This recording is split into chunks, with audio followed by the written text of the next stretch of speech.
Olá pessoal, tudo bem com vocês? Aqui é o professor Jefferson do Instituto de Física da Universidade Federal de Goiás e vamos dar início a mais uma videoaula.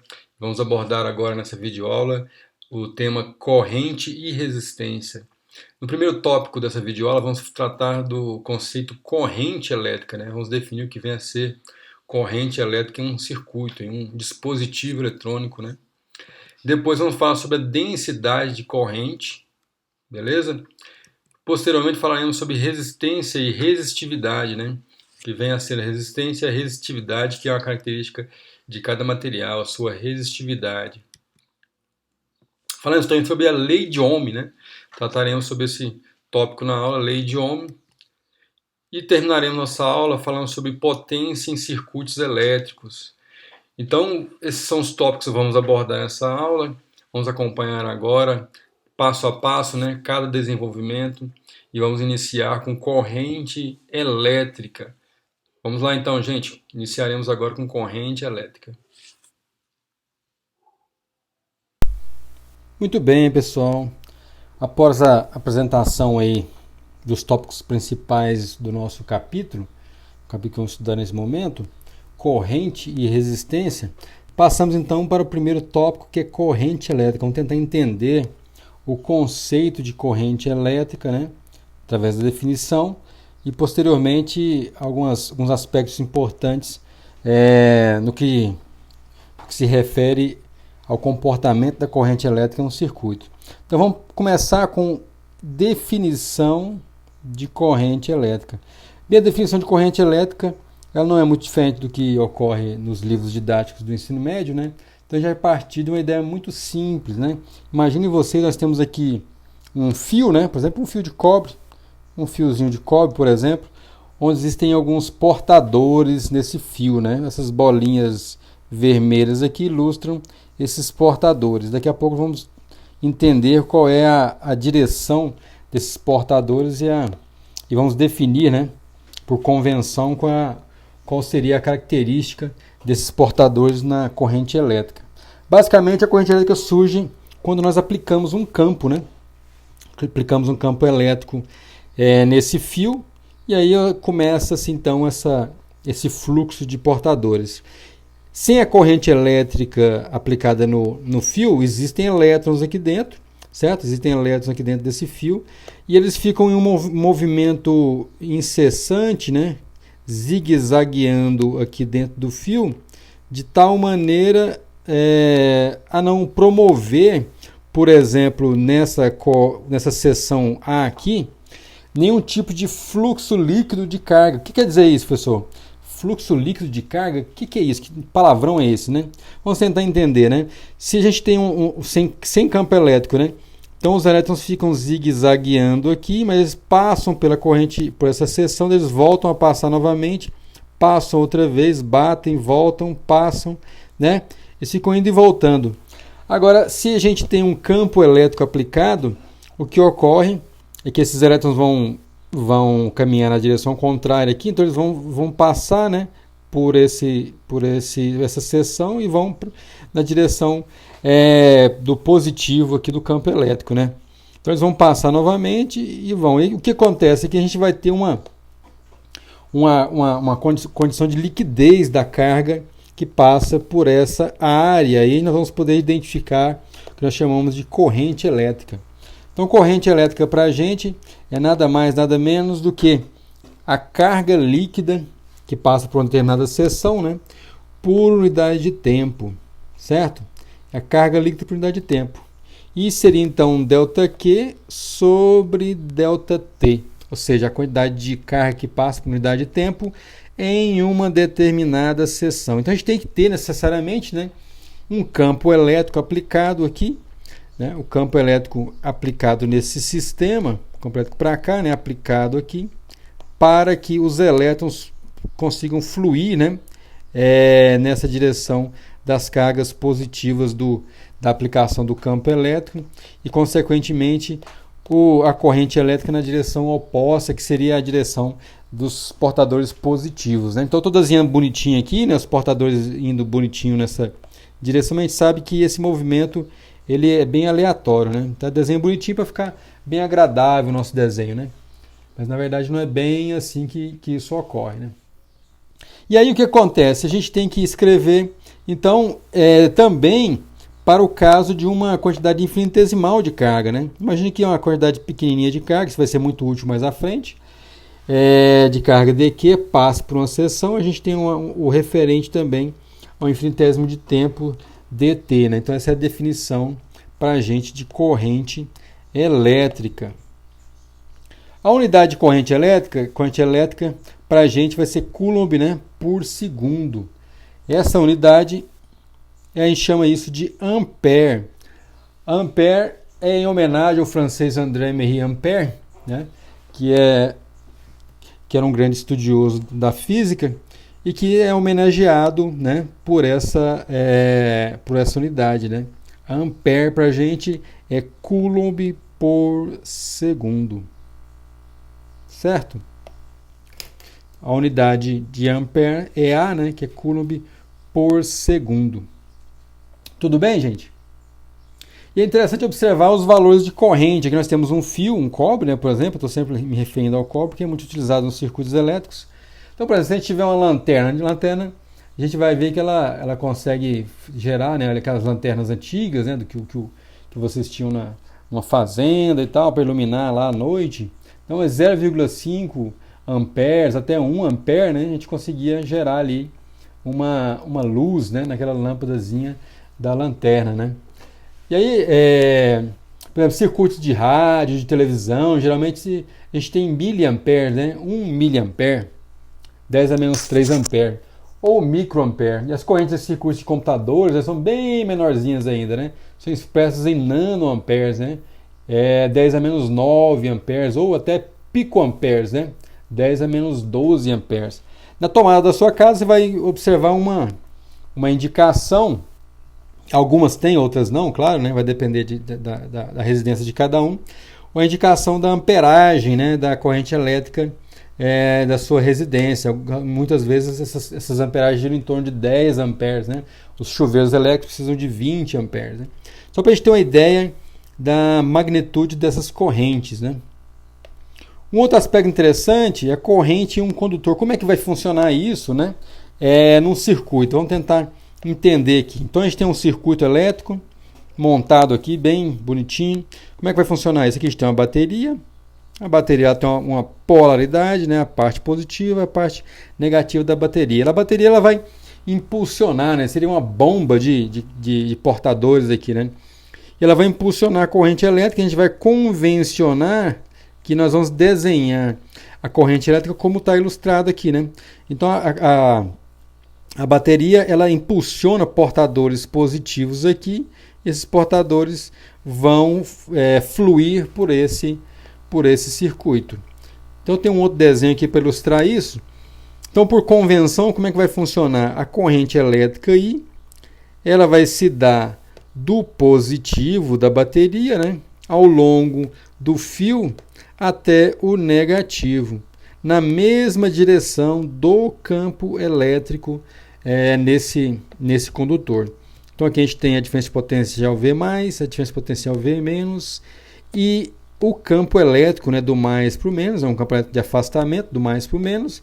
A corrente elétrica vai se dar nesse sentido.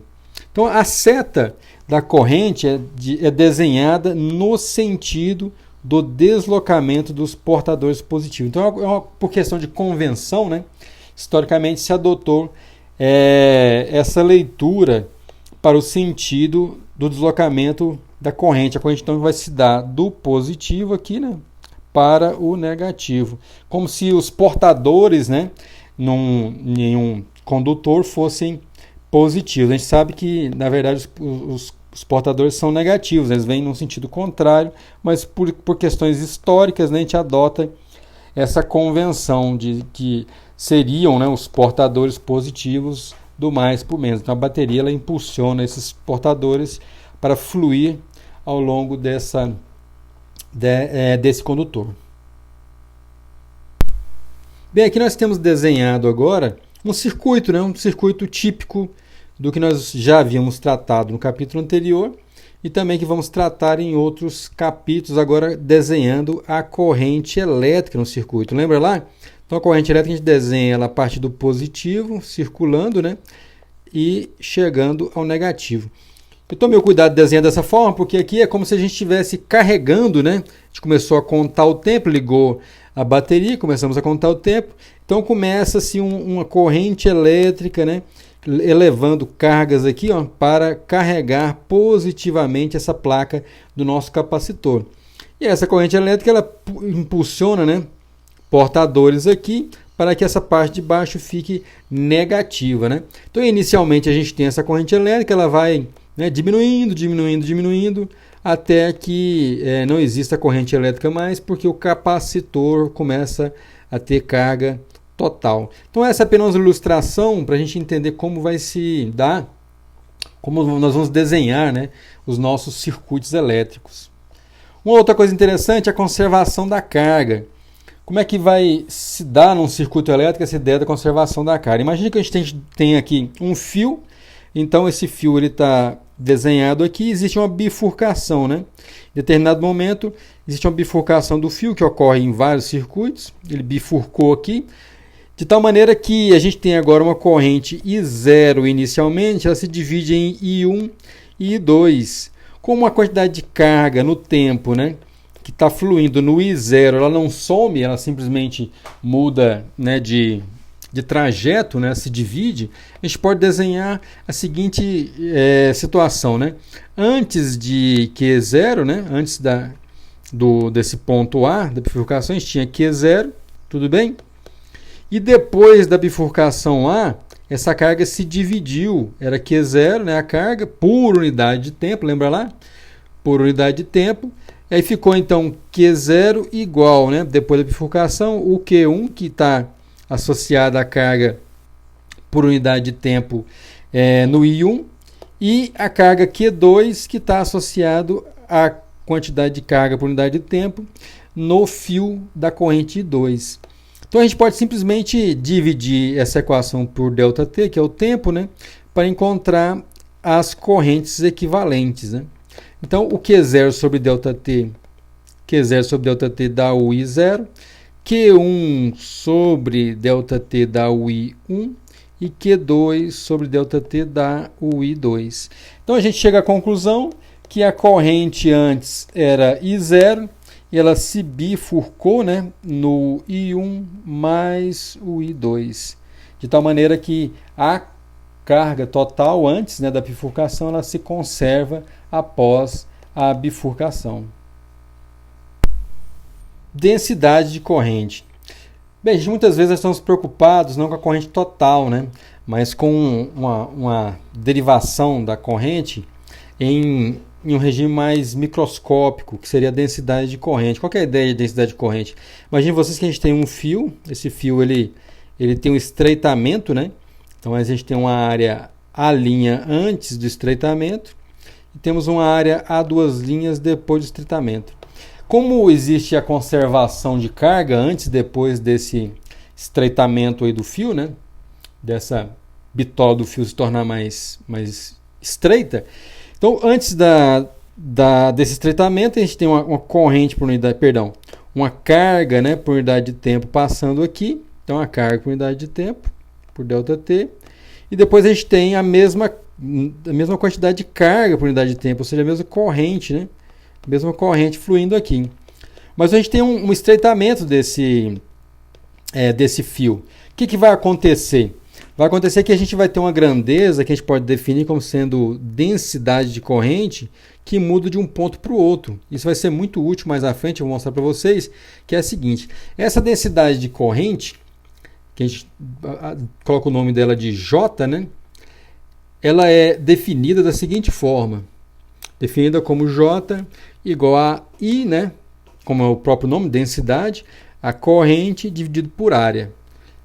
Corrente por área, gravem isso aí, né? Então a densidade de corrente é simplesmente pegar a corrente e dividir por área. Ah, professor, mas assim, se tem um fio reto e tal, tudo tranquilo lá, então a densidade de corrente e por área, isso não muda muito, né? Daqui a pouco vocês vão ver como que isso pode ser útil.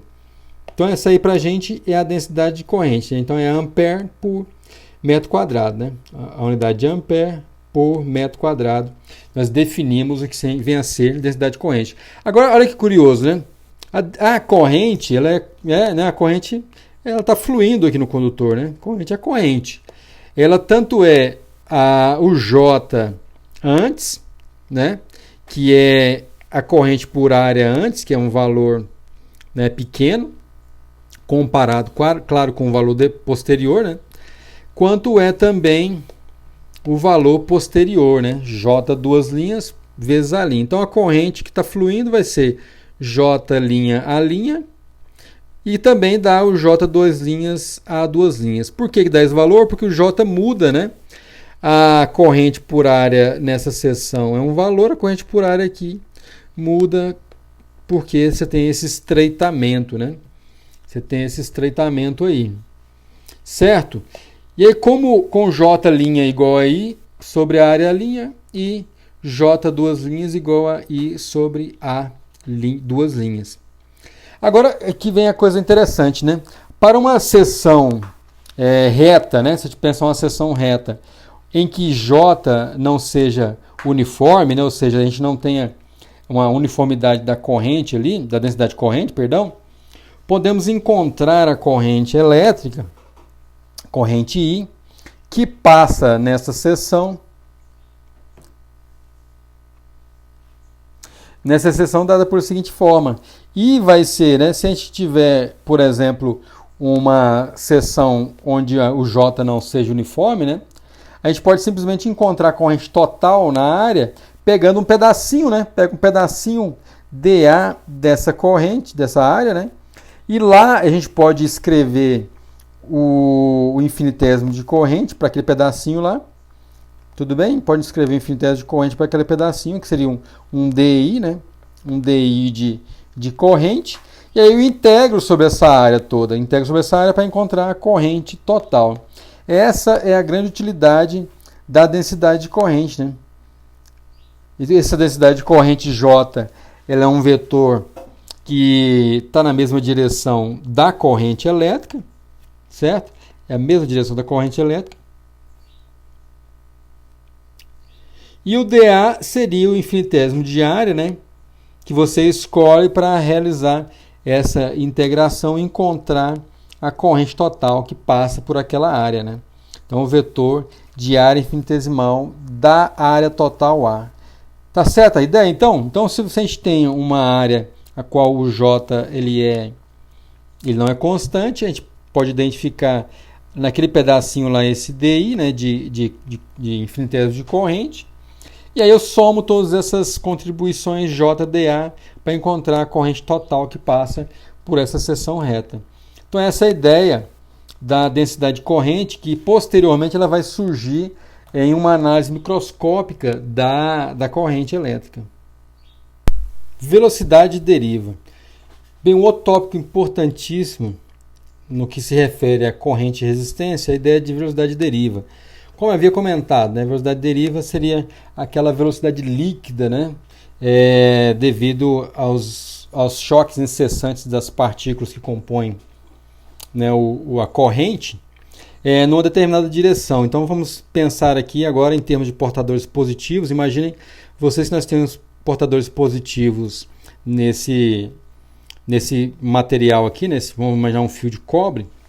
E aí o que ocorre é que eles vão se chocando, ele está bem desenhado bonitinho aqui, eles vão se chocando aqui depois da aplicação do campo elétrico, e esses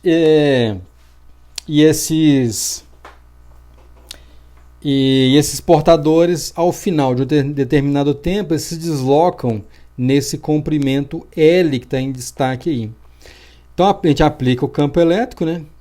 O campo está aplicado e eles começam a se deslocar, não dessa maneira ordenada, como está bonitinho desenhado, né? A gente sabe que isso não ocorre dessa forma, experimentalmente não é assim que funciona, mas é apenas para ilustrar a ideia. Então eles vão se ricocheteando aqui, né? E vão tentando chegar até o final do trajeto L.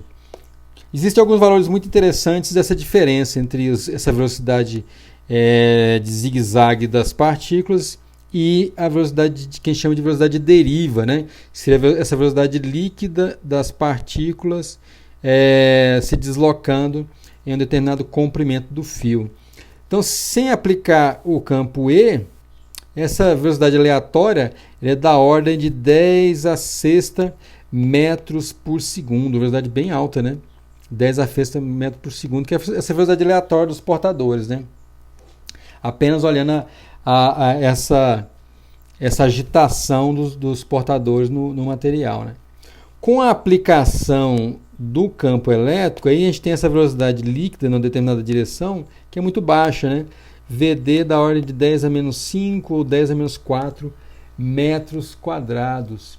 Então, uma velocidade muito baixa para essa velocidade de deriva. Mas o que ocorre é que a corrente elétrica ela não se dá devido a alguns portadores que estão aqui e dão a volta no fio, né?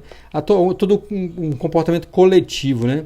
Todo mundo se deslocando, passando por uma determinada área A para compor essa corrente total, certo? E aí a nossa ideia é tentar encontrar essa velocidade de deriva aqui, VD, dos portadores. Como é que a gente pode fazer isso? Primeiro a gente vai tentar escrever, vamos escrever a densidade de portadores, o número de portadores, que está bem escrito aqui, né? O número de portadores por volume. Qual seria esse volume, professor? Seria exatamente isso aqui, ó, um comprimento L, tá legal? E uma área A. Então a gente tem um volumezinho bem definido aqui, nesse volume aqui. A gente tem um número N de portadores. Esses portadores se deslocam, atravessam a área A no determinado tempo. E a gente tem aí então a corrente. E associada a ele a gente tem a densidade de portadores. A carga de todos esse coletivo aí, de N portadores, né, é escrito como sendo N vezes Z. É a carga elétrica desse coletivo, né? Essa carga que passa em A pelo comprimento L no tempo T. Então essa é a ideia para a gente da carga Q. Então essa carga Q, que é N vezes Z, então ela se desloca, né, ao longo de um determinado tempo, passando por essa seção de área A. Tá legal? Então essa é a ideia do nosso modelo, né? Então a gente tem um comprimento L, eles vão deslocar nesse L num tempo T. E aí nós vamos ter a ideia da corrente elétrica. Como é que a gente pode proceder agora, né? A velocidade de deriva vai ser simplesmente o comprimento sobre o tempo, né? Ou seja, o tempo que um portador gasta para sair de uma posição aqui 0, né? Vai zigue-zagueando aqui e tal, até chegar do outro lado, né? Ele percorre esse L num determinado tempo T. Isso para a gente vai ser, então, a velocidade de deriva. Então, essa é a chamada velocidade, né, no deslocamento L. Essa velocidade do deslocamento L que a gente chama de velocidade de deriva. Que a gente vai reescrever essa expressão aqui, né? Q igual a N vezes Z. Q igual a N vezes Z. A gente vai simplesmente pegar o N aqui, isolar ele. N vai ser o quê? AL vezes N, né? Então, a gente coloca aqui, né? E aparece ele do outro lado. Certo? Então, a gente escrevendo esse termo aí, vamos ficar então com NAL vezes Z. Olha lá. Aí nós vamos dividir pelo tempo T. Vamos dividir pelo tempo T para aparecer quem? Aparecer a corrente elétrica, né? Corrente elétrica é o quê? A carga no tempo, né? A carga que flui aqui nessa área no tempo. Certo? Então a gente vai ficar com I igual a NAE L sobre T, né? Olha aí, ó, apareceu o L aqui, ó. Pega o L sobre T. E esse L sobre T, a gente já sabe o que é, ó. L sobre T é a nossa velocidade de deriva. Então, eu vou ficar lá com NA vezes a velocidade de deriva VD. Isolando o VD, eu vou ficar com VD igual a I sobre A vezes 1 sobre NE, né? Então, isso aí para a gente é J sobre NE. Quem que é o J? Lembra lá? J é a densidade de corrente, certo? Densidade de corrente, I sobre área. Beleza? Então, J sobre NE. J, então, eu posso escrever dessa forma, ó. J vai ser NE VD, onde VD é a velocidade de deriva. Perfeito, gente? Aí a gente pode escrever de uma maneira um pouco mais legal, perceber que o J ele está na direção do campo, certo? Aponta para o campo, né? E está na mesma direção da velocidade de deriva. Então a gente pode escrever vetorialmente esse termo da seguinte forma: ó. J vetorial igual, né, a NE VD vetorial. Então aí a gente tem uma relação, né, entre a velocidade de deriva e o J. Por isso que desse desenho a gente colocou dessa forma, né? Tá observando aí? A velocidade de deriva está na mesma direção do campo elétrico e da densidade de corrente. Todos eles estão na mesma direção. Muito bem, minha gente. Resistência e resistividade. Então a gente vai analisar agora as ideias, né, envolvidas nesses dois conceitos. A resistência e a resistividade são as duas amiguinhas muito próximas, né? A resistência numa condição mais macro e a resistividade numa condição mais micro. Vamos analisar por que desses dois termos que eu estou utilizando aqui, né? O que dessas duas terminologias aí. A resistência surge nesse contexto que eu estou descrevendo aqui agora. Imagine vocês que tem um dispositivo aqui, ó. Um dispositivo ao qual a gente faz passar por ele uma corrente elétrica mediante a aplicação aqui, ó, de uma diferença de potencial. Então a gente aplica uma diferença de potencial, corrente elétrica vai fluir por esse dispositivo aqui, que a gente dá um nome aí de resistor. Tudo é resistor, né? Todos os dispositivos têm uma determinada resistência, que é essa dificuldade da corrente elétrica fluir por esse dispositivo. Por que eu estou falando de dispositivo? Porque ele é simplesmente uma barra aqui, né? Pode ser um material um bom condutor, um metal ou um péssimo condutor, né? Vamos olhar como é que é esse procedimento experimental. Então a gente tem aqui essa barra, certo? A gente aplica a diferença de potencial nas extremidades e aí através de um dispositivo experimental eu consigo medir a corrente elétrica que flui nesse dispositivo. E a gente tem um gráfico sobre isso. Então, por exemplo, se eu pego o material 1, então ele tem esse comportamento aí. A corrente elétrica, né? Eu vou ler a corrente elétrica com relação à diferença de potencial. Como é que funciona? Eu aplico a diferença de potencial e vou aumentando aqui, ó, a diferença de potencial que está sendo submetido esse dispositivo. E a gente percebe que nesse dispositivo 1, certo? Nesse dispositivo 1, à medida que a gente aumenta a diferença de potencial, olha lá, ó, né? A gente tem essa curva aí da relação entre a diferença de potencial e a corrente. O dispositivo 2, quando eu troquei a barra, coloquei outra barra, né? Então antes eu tinha uma barra de cobre, talvez, né?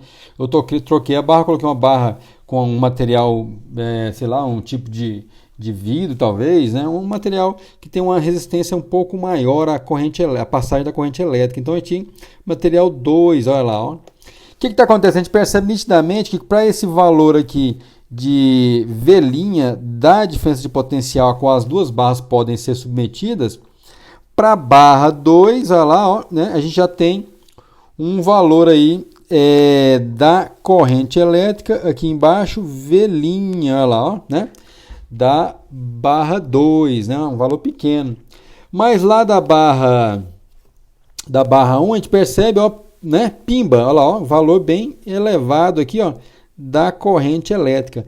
Ou seja, para a mesma diferença de potencial, essas duas barras, né, elas apresentam, né, valores distintos de corrente elétrica. Um tem uma corrente elétrica mais intenso naquele mesmo valor de diferença de potencial aplicado, né?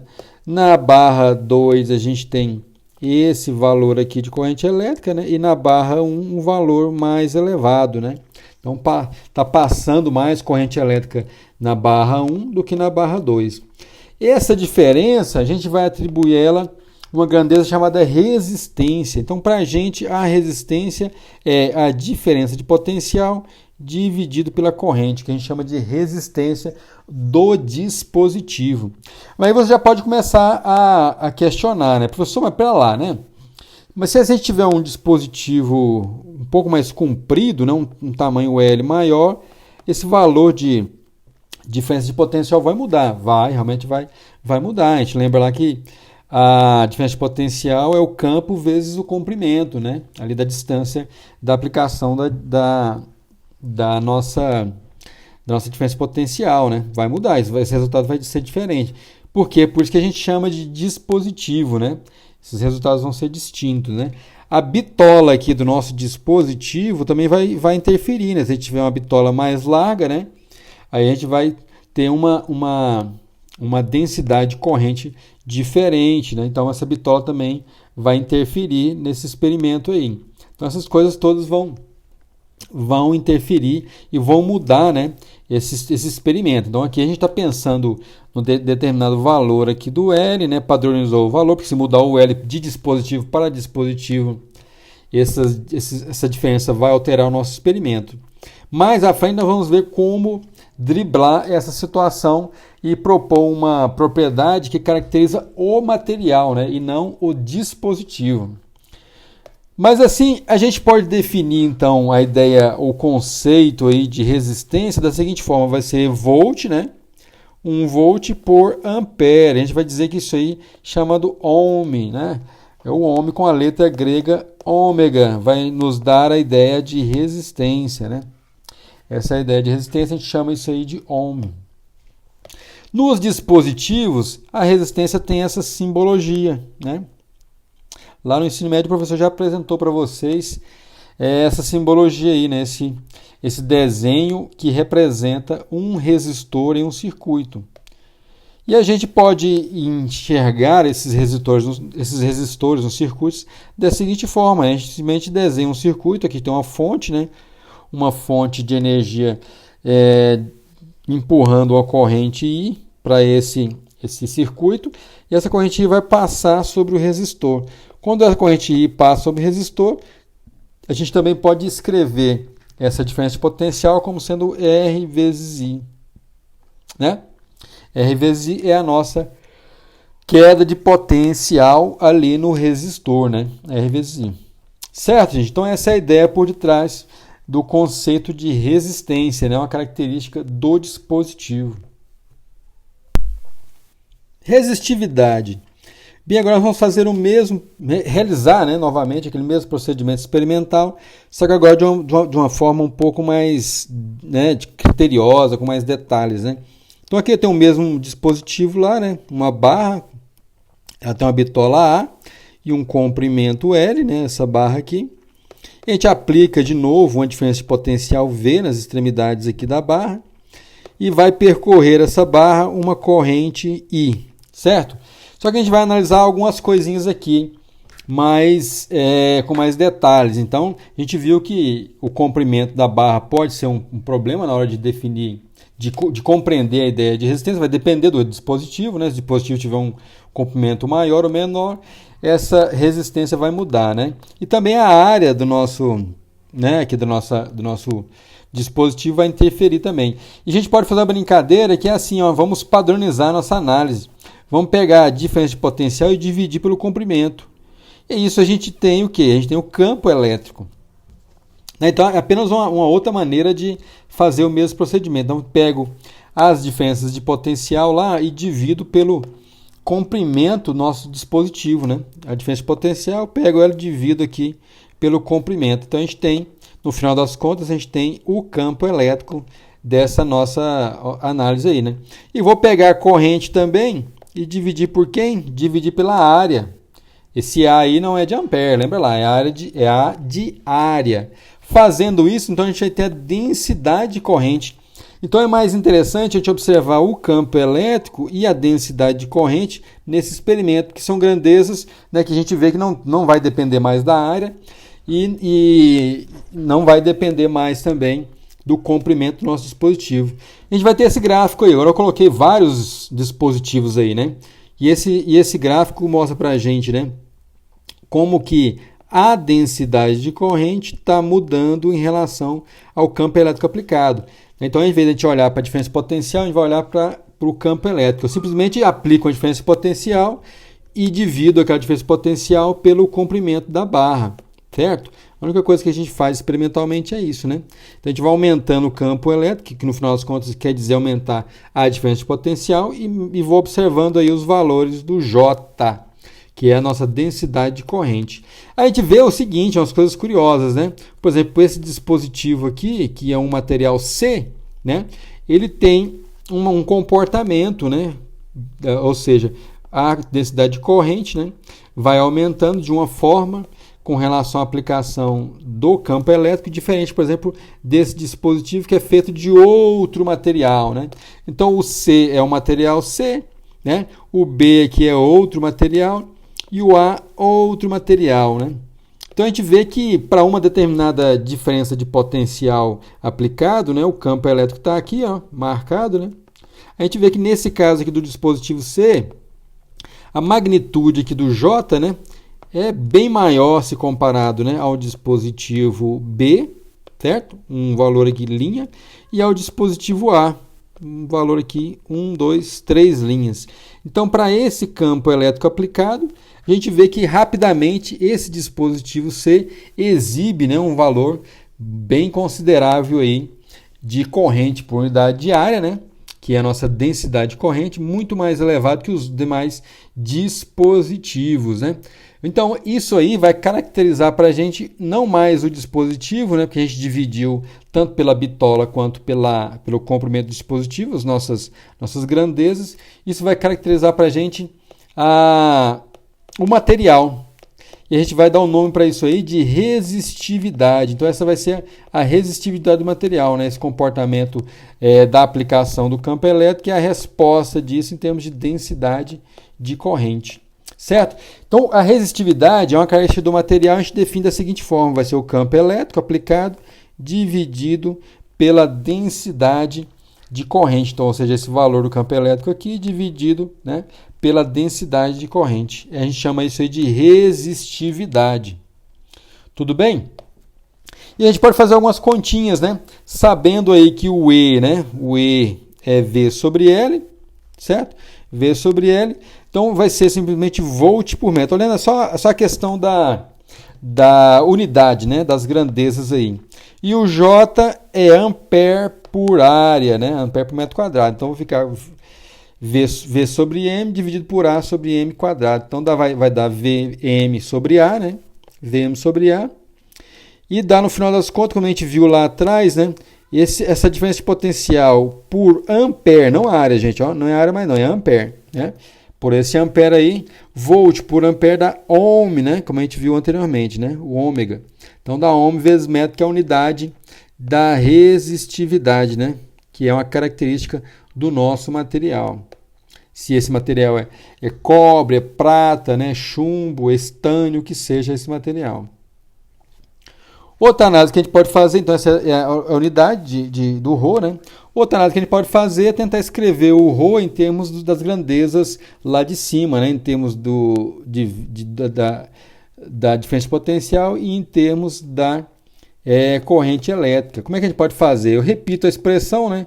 Rho igual a E sobre J, escrevo quem é o E e escrevo quem é o J, né?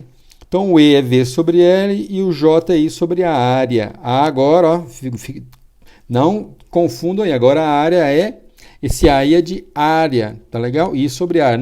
Não ampere de unidade como estava lá anteriormente. Certo? Então, é V sobre L e I sobre A. O V sobre I aqui, ó, a gente já sabe o que dá, né? Dá a nossa resistência. E fica lá A sobre L, o A está embaixo, vai para cima. O A de área, essa área aqui do nosso dispositivo. Então, a resistividade eu posso escrevê-la como sendo RA sobre L. Tudo bem? Essa é a grandeza da resistividade. Eu posso finalmente escrever aquela expressão que muita gente gosta, né, de escrever, que é a relação entre a resistência, né, e a resistividade. Então, a resistência, que é uma grandeza do dispositivo, que depende do comprimento e da área do dispositivo. Olha aí, ó, né? Tem uma relação com quem? Com a resistividade, que é uma grandeza que caracteriza o material. Se o material é prata, se é cobre, se é ouro, o que seja, né? Lembra lá, resistência caracteriza o dispositivo, o seu comprimento e a sua área. E a resistividade caracteriza o material, né? Vale muito a pena a gente frisar essa informação. Outro aspecto interessante que surge também é a ideia de condutividade, que é simplesmente o inverso, né? A condutividade de sigma vai ser 1 sobre o ρ. Eu posso escrever o sigma também como sendo J sobre E, né? Invertir ali a expressão, né? Invertendo a expressão, a gente tem o nosso sigma. E nós podemos pegar o J nessa expressão e o E, né, explicitá-los ali e escrever quem é a resistência em termos do sigma agora, né? Fica simplesmente o R lá e o sigma, né? O R vai ser L, né, sobre sigma A. Eu simplesmente peguei essa expressão aqui, né, e reescrevi ela em termos do sigma. Certo, gente? Então essa é a ideia da resistência, resistividade e condutividade também, né? São as grandezas que a gente vai trabalhar bastante nesse capítulo agora. Bem, variação da resistividade com a temperatura. Várias grandezas físicas dependem, né, da temperatura a qual a gente está fazendo aquele experimento. A resistividade também não é diferente. Aqui eu trago para vocês um gráfico comportamento, né, da resistividade do cobre com relação à temperatura. Então o ρ, né, aquele rhozinho lá, em unidades de ômega vezes metro, como que está variando com a temperatura. A gente observa que existe um pequeno intervalo aí, que esse comportamento ainda é linear. A curva que determina esse comportamento é da seguinte forma, né? Então o ρ de t, né, vai ser menos o ρ0, que é a resistividade à temperatura ambiente, igual a ρ0 alfa delta T. Né? Essa variação aqui de temperatura é da seguinte maneira, né? O T0 é a temperatura ambiente, né, para a qual a gente é medido o ρ0, e a temperatura T fica variando de acordo com a necessidade sua de medir essa grandeza. E a gente observa que nesse gráfico aqui, né, a gente tem uma variação grande de temperatura na escala Kelvin, né, desde 0 até 1200 ali, Kelvin, né. Aí a gente percebe que nessa temperatura aqui, ó, que é em 293, Kelvin, em torno de 293 Kelvin, que é a temperatura ambiente, de 20 graus Celsius, a gente tem a resistividade medida do cobre, que está nessa tabelinha aqui, né? Então, a 20 graus Celsius, que é 293 Kelvin, que é esse ponto bem aqui, né? A gente tem o valor ali do cobre, a resistividade dele, ó, dá lá 169, né? 169, 10 a menos 8 ohms vezes metro, que é a resistividade. Certo? Então, como é que a gente obtém esse valor, né? A temperatura vai aumentando aqui a partir do zero. Aí, quando chega na temperatura ambiente, que é 293 Kelvin, ou 20 graus Celsius, né? 20 graus Celsius, que é o mesmo valor, só que na escala Celsius. Então, isso aí se anula, né? Esse valor aqui se anula. E a gente tem, então, o ρ igual ao ρ0, que é o ρ da temperatura ambiente. Então aqui nessa tabela a gente tem vários valores aí, né? A gente tem então a prata, né? A gente tem o cobre, a gente tem o ouro, né? Tem o alumínio, assim vai, vários valores aí de resistividade à temperatura ambiente. E aí esse gráfico aqui é para o cobre, a gente vê que esse comportamento, né, também vai ocorrer para outros materiais, né? Então a gente tem uma variação grande aqui desses valores da resistividade, certo? Isso é tudo para temperatura ambiente, né? Então se a gente quiser depois, necessitando de um valor de resistividade, basta olhar nessa tabelinha que a gente vai encontrar na hora de calcular a resistência. Calcula a resistência de tal dispositivo, busca lá a resistividade do material para colocar na nossa expressão e encontrar a resistência daquele respectivo dispositivo. Bem, pessoal, lei de Ohm, né? Lei de Ohm ela surge no contexto experimental também, onde a gente quer analisar o comportamento de um determinado dispositivo, a passagem, né, de corrente elétrica mediante aplicação da diferença de potencial e também se a gente inverter a polaridade dessa diferença de potencial, né? Olha só, então ele tem um dispositivo aqui, né? Um dispositivo qualquer que a gente não sabe o que é, e aí a gente vai olhar o comportamento desse dispositivo, tentar traçar esse gráfico de diferença de potencial e corrente. Então a gente tem um comportamento aqui, por exemplo, de um dispositivo típico lei de Ohm, né, que obedece a lei de Ohm. Qual que é a ideia? Então o dispositivo ele apresenta sempre o mesmo valor da resistência, né, que são esses valores de diferença de potencial dividido aqui pela corrente, né? Se a gente pegar aqui um valor de diferença de potencial e corrente, né, um respectivo aqui, ó, esses dois aqui eu já encontro, né? Pegando a tangente desse ângulo alfa, eu consigo determinar a resistência. E isso vai valer para qualquer intervalo que eu considerar o mesmo valores com a polaridade aqui da aplicação da diferença de potencial invertida, né? Aqui também, de novo, a gente consegue checar aqui, né, essa resistência através desse valor V' aqui e da corrente ali I'. Então, sempre nesse gráfico eu consigo chegar ao mesmo valor da resistência desse dispositivo. Então, nesse caso aqui desse experimento, né, eu sempre vou chegar na mesma relação, né?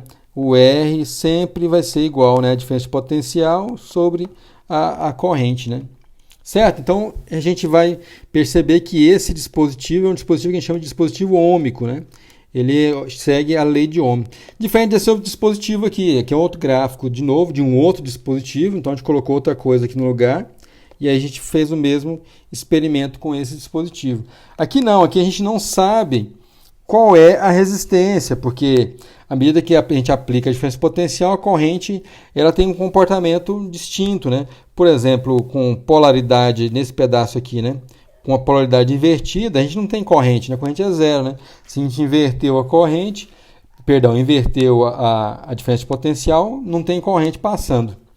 Mas e se a gente aplica a diferença de potencial na direção, né, que está nesse primeiro desenho aqui, por exemplo, né? Aí a gente tem uma corrente, mas a corrente ela tem um pico aqui, né? Ela explode, vai para infinito praticamente, à medida que a gente aumenta a diferença de potencial, né? Esse comportamento aqui ele explode, meio que vai para infinito. Então a gente não consegue determinar a resistência desse outro dispositivo, ou seja, ele não obedece à lei de Ohm. A lei de Ohm, então, é simplesmente essa análise. Lei de Ohm ele é um dispositivo, ele obedece a lei de Ohm se a resistência do dispositivo não depende da diferença de potencial. A gente encontra, né, a resistência mediante a diferença de potencial corrente, mas ele não fica flutuando, né, mediante esses valores de diferença de potencial e corrente. E a gente pode escrever comumente, né, não a lei de Ohm sendo dessa forma, né, mas a resistência sendo constante num resistor que obedece a lei de Ohm, ou seja, um resistor ôhmico. Muito bem, minha gente, potência em circuitos elétricos. Bem, agora vamos analisar como que fica essa questão da energia, né, dissipada em um determinado dispositivo. Então imagine vocês que a gente tem aqui um dispositivo, como está ilustrado nessa figura, um dispositivo qualquer, né? Por isso que tem esse ponto de interrogação, né? Um dispositivo qualquer. E aí a gente vai olhar essa questão da carga fluindo. Então a bateria ela impulsiona essa carga, né? As cargas pelo dispositivo, vai passar por aqui. Existe uma queda de potencial ao longo do dispositivo. E a gente vai olhar a energia dissipada nesse dispositivo ao longo do tempo. Como é um processo dinâmico, né? A bateria ela impulsiona essas cargas ao longo do tempo. Então não tem como a gente dissociar a energia do processo em que ele ocorre, né? Tratando-se de um processo dinâmico, né? Ele ocorrendo ao longo do tempo.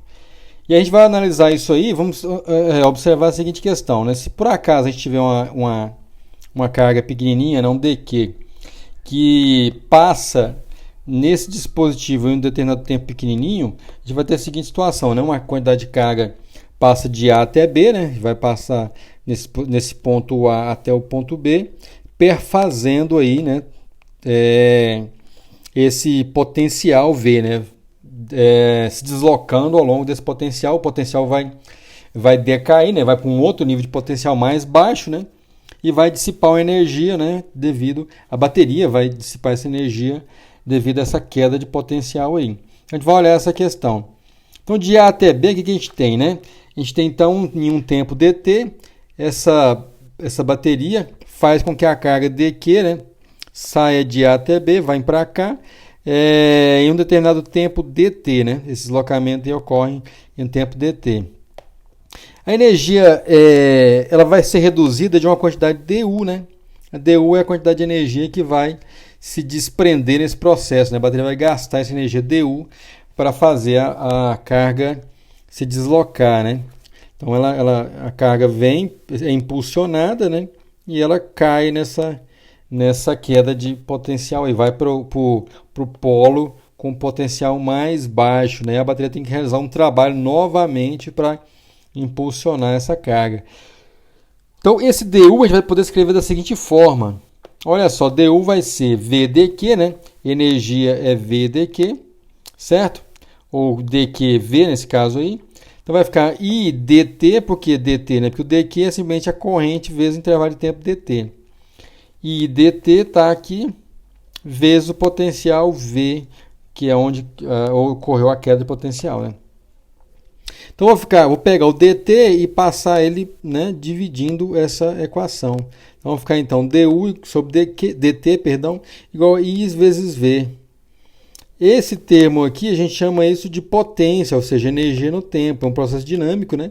Então não está desassociado, não tem como dissociar isso aí no tempo. Então é du dt. Vai ser o IV, né? Então a potência eu posso escrever simplesmente como sendo V vezes I. É potência, ou seja, energia, né, ao longo do tempo, energia por tempo. Não é difícil perceber por que dá potência por tempo, por causa da unidade, né? Unidade da diferença potencial e a unidade da corrente, né? Coulomb por segundo e a potência aqui, Joule por Coulomb, né? Joule por Coulomb, Coulomb por segundo, cancela os coulombs para ficar apenas Joule por segundo, tudo bem? Como o V é igual a RI, né? V é igual a RI num dispositivo, ele tem que ser ômico para escrever essa relação, né? Então a gente vai poder escrever também que P igual a RI quadrado, né? No dispositivo ômico lá, a dissipação de energia vai ser RI quadrado. A energia gasta é R quadrado. Ou também a gente pode pegar o I aqui, né? Isolar ele nessa equação, né? Ou jogar lá na outra de cima. Isola o I, joga lá. A gente vai ter então P igual a V quadrado sobre R. Então eu posso escrever tanto nessa expressão aqui quanto nessa outra a energia no tempo gasta nesse dispositivo. Quanto de energia no tempo é gasto, né, nesse dispositivo. A energia que a bateria está perdendo ao longo do tempo, né, para fazer esse fluxo de elétrons aí ao longo do nosso dispositivo. Então, gente, essa é a exposição a respeito do capítulo de corrente e resistência. Espero que vocês tenham gostado dessa abordagem nossa. E vamos agora para as atividades, para os exercícios, né, que virão em seguida.